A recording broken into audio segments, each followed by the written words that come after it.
नमस्कार दोस्तों, मैं दिव्यांशी गुड़ एक बार फिर हाजिर हूँ एसबीटी न्यूज की खास खबरों के साथ। पेश है आज 16 अप्रैल 2025 बुधवार शाम 7:15 बजे राजस्थान की बड़ी खबरें। सीएम भजनलाल शर्मा ने पुलिस कर्मियों का वर्दी भत्ता और मेस भत्ता बढ़ाने से लेकर कई घोषणाएं की हैं।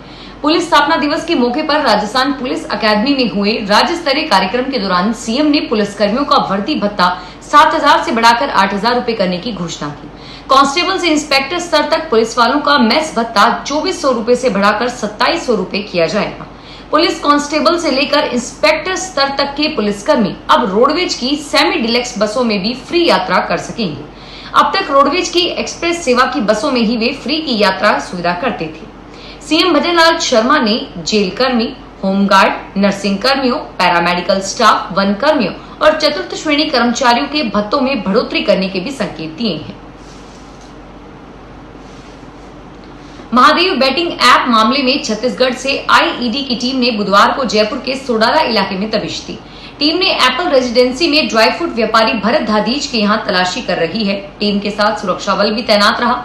बुधवार को महादेव बेटिंग ऐप से जुड़े लोगों के 60 ठिकानों पर दबिश दी जा रही है। कार्रवाई छत्तीसगढ़, भोपाल, कोलकाता, दिल्ली और राजस्थान में एक साथ चल रही है। सूत्रों के अनुसार कई बड़े राजनेताओं, सीनियर नौकरशाहों, पुलिस अधिकारियों, महादेव बुक के मुख्य संचालकों और अन्य निजी व्यक्तियों के ठिकानों पर दबिश दी गई है। ईडी को जयपुर से मनी लॉन्ड्रिंग, क्रिप्टो और शेल कंपनियों से जुड़े सबूत भी मिले थे।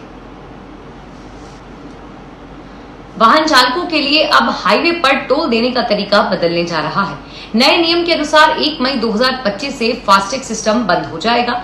भारत सरकार एक नया टोल कलेक्शन सिस्टम लागू करने जा रही है, जिसके अनुसार अब नया टोल कलेक्शन सिस्टम लागू होगा, जो हाईवे पर लगे खास कैमरे और सॉफ्टवेयर की मदद से काम करेगा।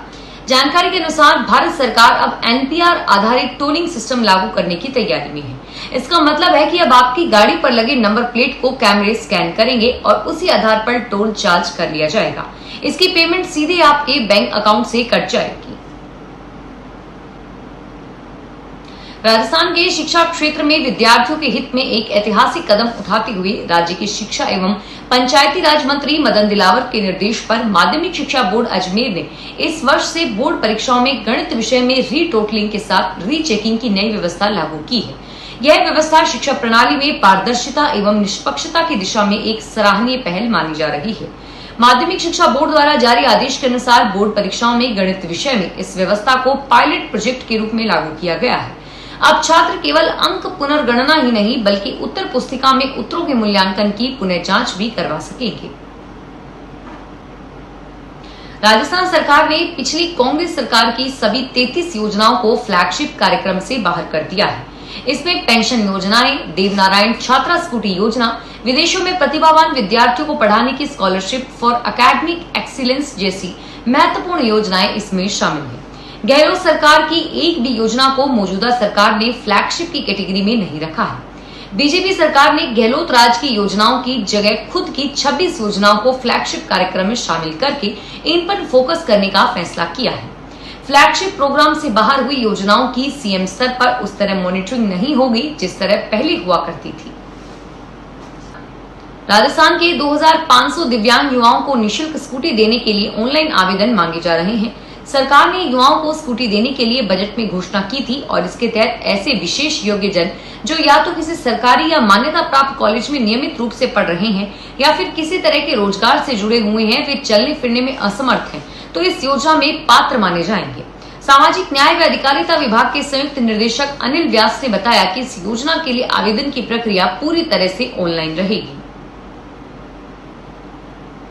लोकसभा में नेता प्रतिपक्ष और कांग्रेस सांसद राहुल गांधी ने गुजरात में जिला कार्यकर्ता सम्मेलन को संबोधित करते हुए कहा कि ये राजनीतिक लड़ाई के साथ साथ विचारधारा की लड़ाई भी है। देश में विचारधारा की सिर्फ 2 पार्टियां हैं, एक भाजपा और दूसरी कांग्रेस। पूरा देश जानता है कि सिर्फ कांग्रेस पार्टी ही भाजपा और आरएसएस को हरा सकती है। अगर हमें भाजपा और आरएसएस को देश में हराना है तो रास्ता गुजरात से होकर जाता है। हमारी पार्टी और हमारी विचारधारा गुजरात से निकली थी। हमारे सबसे बड़े नेता महात्मा गांधी, सरदार पटेल भी गुजरात से आते हैं। काफी साल से गुजरात में कांग्रेस पार्टी का मनोबल गिरा हुआ है, लेकिन पार्टी को मजबूती देना और उसका मनोबल बढ़ाना मुश्किल काम नहीं है। राजस्थान हाईकोर्ट ने कहा है कि भ्रष्टाचार निरोधक अधिनियम की धारा 7A के तहत किसी निजी व्यक्ति के खिलाफ तब तक मामला नहीं चलाया जा सकता जब तक उस मामले में किसी लोक सेवक की संलिप्तता या सह आरोपी की भूमिका न हो। इसके साथ ही अदालत ने मामले में याचिकाकर्ता के खिलाफ एसीबी कोर्ट जयपुर में लंबित आपराधिक कार्यवाही को रद्द कर दिया है। जस्टिस गणेश राम मीणा की एकल पीठ ने और आपराधिक याचिका को स्वीकार करते हुए यह कहा।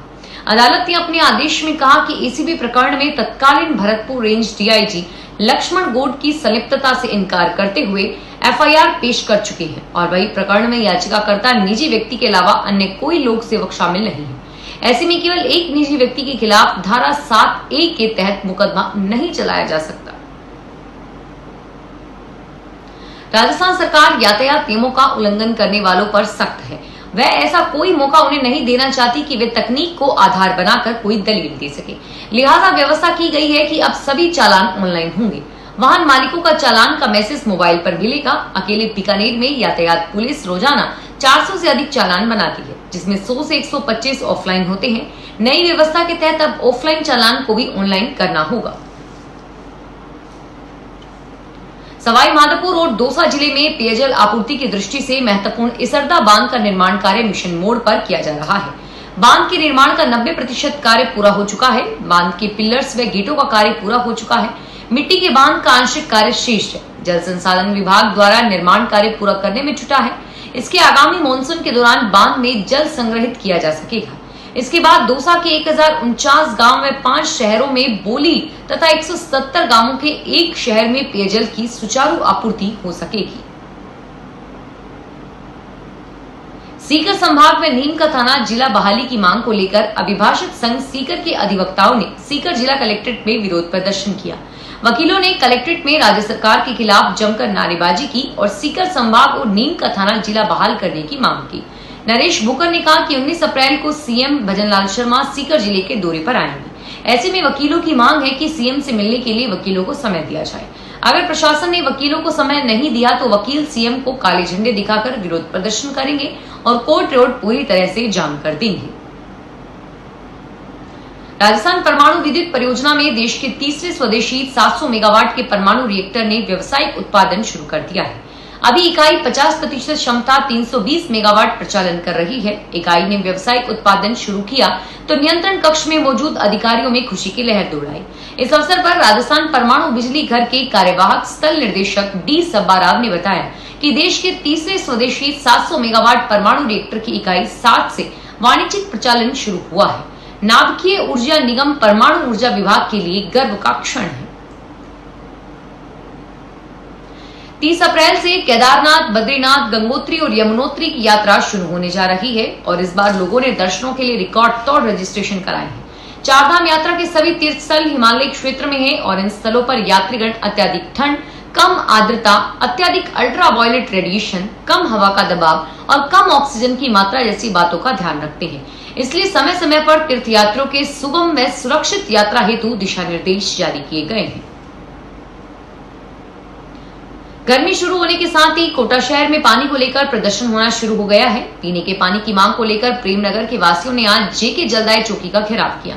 कांग्रेस नेता वार्ड पार्षद प्रतिनिधि की अगुवाई में महिलाओं समेत स्थानीय लोग काली मटकियां लेकर चौकी के बाहर 2 घंटे धरने पर बैठे रहे। बाद में मटकियां फोड़कर उन्होंने विरोध जताया। कांग्रेस नेता ने कहा कि प्रेमनगर और वार्ड नंबर 7 लगते हुए हैं। इस इलाके में 60,000 साल से आबादी क्षेत्र है। यहाँ हर साल गर्मी के दिनों में लोग पानी के लिए परेशान होते हैं। नाथद्वारा नगर के बस स्टैंड स्थित पोस्ट ऑफिस का मुख्य सर्वर पिछले 1 सप्ताह से खराब होने से लेन देन ठप हो गया है। सर्वर के खराब होने से लोगों को अपने पैसों के लिए बार बार चक्कर लगाने को मजबूर होना पड़ रहा है। रिटायर्ड थानेदार अत्तर सिंह ने बताया कि बच्चे की PLI जमा करवाने के लिए 10 दिन से वे चक्कर लगा रहे हैं, लेकिन सर्वर बंद होने की बात कहकर रोज वापस लौटा दिए जाते हैं और आज नहीं कल आने को कहते हैं। फिलहाल इस बुलेटिन में इतना ही और फिर हाजिर होंगे तमाम बड़ी खबरों के साथ। धन्यवाद।